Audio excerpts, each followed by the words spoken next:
내비게이토 소책자 시리즈. 감격하며 살아야 할 그리스도인. 메마른 마음의 은혜의 단비를. 인간관계에서 가장 위험한 상태가 있다면 그것은 뜨겁게 싸우는 것도 눈물 흘리며 갈등하는 것도 아닐 것입니다. 저자는 이 책에서 관계에 있어서 가장 위험한 것은 바로 무덤덤함이라고 말합니다. 더 이상 서로에게 기대하는 것도 실망하는 것도 없는, 마치 무덤과 무덤 사이에 놓인 차가운 거리처럼 어떤 감정의 교류도 없는 무관심의 상태가 바로 관계의 죽음을 의미한다는 것입니다. 오늘 우리가 함께 나눌 하진승 목사님의 책, 감격하며 살아야 할 그리스도인은 바로 이 무덤덤함이라는 영적 질병이 우리의 신앙을 어떻게 파괴하는지를 경고하고, 어떻게 하면 우리가 이 무기력한 상태에서 벗어나 날마다 새로운 감격 속에서 살아갈 수 있는지에 대한 비결을 가르쳐주는 책입니다. 저자는 우리의 신앙이 활력을 잃고 메말라가는 가장 큰 이유가 바로 우리가 받은 구원의 은혜에 대한 감격을 잃어버렸기 때문이라고 진단합니다. 처음 예수님을 만났을 때의 그 뜨거운 눈물과 벅찬 기쁨은 어디로 가고, 이제는 신앙생활이 그저 반복되는 종교적인 습관이나 무거운 의무감으로만 남아있지는 않습니까? 이 책은 요한계시록에 나오는 라오디게아 교회를 향한 예수님의 책망을 통해 이러한 미지근한 신앙이 하나님 보시기에 얼마나 가증한 것인지를 우리에게 보여줍니다. 그렇다면 어떻게 하면 이 식어버린 마음의 감격을 회복할 수 있을까요? 저자는 이 책 전체를 통해 우리가 구원의 은혜를 다시 한번 깊이 묵상할 때 감격이 회복될 수 있음을 다양한 각도에서 조명합니다.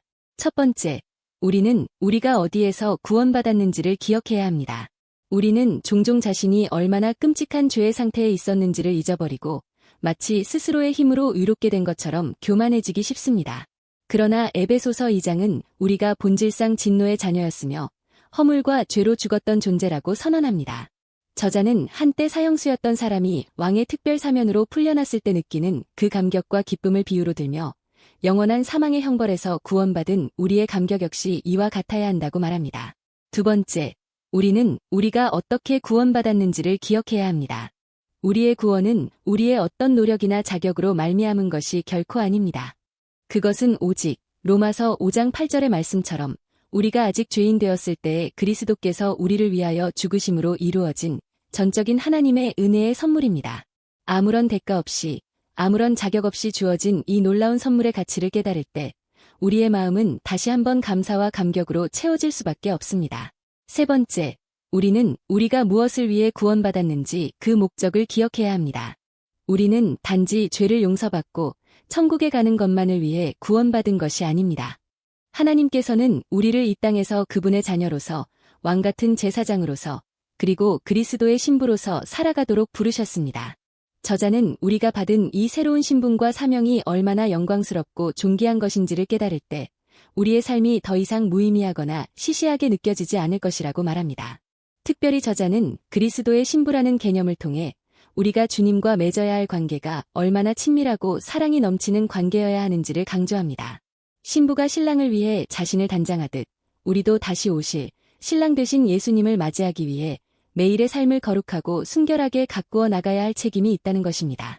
마지막으로 저자는 이 모든 감격의 삶이 날마다 새롭게 되어야 한다고 말합니다. 과거의 뜨거웠던 경험만으로는 오늘의 영적 메마름을 해결할 수 없습니다. 예레미야애가 3장 22절과 23절은 여호와의 인자와 긍휼이 무궁하심으로 우리가 진멸되지 아니함이니이다. 이것들이 아침마다 새로우니 주의 성실하심이 크시도소이다 라고 노래합니다. 우리를 향한 하나님의 사랑과 은혜는 아침마다 새롭습니다. 따라서 우리 역시 매일 아침 경건의 시간을 통해 새롭게 부어주시는 그분의 은혜를 경험하고 우리의 감격을 새롭게 해야 합니다. 결론적으로 이 책은 그리스도인의 삶의 활력이 감격에서 나온다고 말합니다. 그리고 그 감격은 나를 구원하신 하나님의 은혜가 얼마나 크고 놀라운지를 날마다 새롭게 깨닫는 데서 비롯됩니다. 우리가 받은 구원의 가치를 아는 사람은 결코 미지근한 신앙에 머물러 있을 수 없습니다. 그의 삶은 기쁨과 감사로 가득 차게 되며 그 감격은 자연스럽게 다른 사람을 향한 섬김과 헌신으로 흘러가게 될 것입니다. 여러분, 혹시 당신의 신앙은 지금 무덤덤한 무관심 속에 잠들어 있지는 않습니까? 오늘 다시 한번 당신을 죄와 사망에서 건져내시고 하나님의 자녀로 삼아주신 그 십자가의 은혜 앞에 서십시오. 그리고 그 놀라운 사랑에 대한 첫 감격을 회복하십시오. 그리하여 당신의 남은 모든 날이 의무감이 아닌 기쁨으로, 불평이 아닌 감사로, 그리고 무덤덤함이 아닌 뜨거운 감격으로 살아가는 축복된 삶이 되기를 간절히 바랍니다. 삶을 위한 적용과 실천. 첫째, 나의 구원 이야기 다시 쓰기. 당신이 예수님을 믿기 전 어떤 상태에 있었는지, 그리고 어떻게 그분의 은혜로 구원받게 되었는지를 다시 한번 구체적으로 적어보세요. 잊고 있었던 첫사랑의 감격과 감사를 회복하는 데 큰 도움이 될 것입니다. 둘째, 은택 노트 만들기. 시편 103편의 다윗처럼 하나님께서 당신에게 베풀어 주신 은혜들을 잊지 않기 위해 작은 노트를 마련하여 당신이 받은 축복들을 구체적으로 기록하기 시작해보세요. 건강, 가족, 친구, 그리고 일상의 작은 감사 제목들을 적다 보면 당신의 마음이 감격으로 채워지는 것을 경험하게 될 것입니다. 셋째, 감격의 찬양 부르기. 당신의 마음을 가장 뜨겁게 하는 구원의 은혜에 대한 찬양을 한 곡 정하고 이번 한 주간 매일 그 찬양을 소리내어 부르거나 들으며 묵상하는 시간을 가져보세요.